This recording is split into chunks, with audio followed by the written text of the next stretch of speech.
আমাদের গ্রামের নাম পাঁচবাড়িয়া চান্দাইগোনা শেরপুর বগুড়া।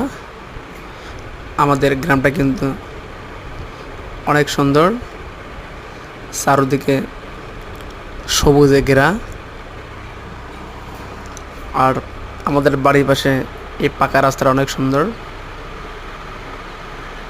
এবং রাস্তা থেকে চারদিকে তাকালে শুধু সবুজ আর সবুজ। মনে হচ্ছে আমাদের স্রষ্টা আমাদের জন্য কত সুন্দর করে গ্রামটাকে সুন্দর করে সাজিয়েছেন। বন্ধুরা, এই গ্রামটা তোমাদের কেমন লাগে অবশ্যই লাইক কমেন্ট করবে এবং সাবস্ক্রাইব করতে ভুলবে না।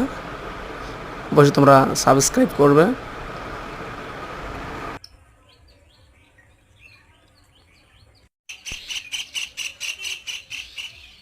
উড়ে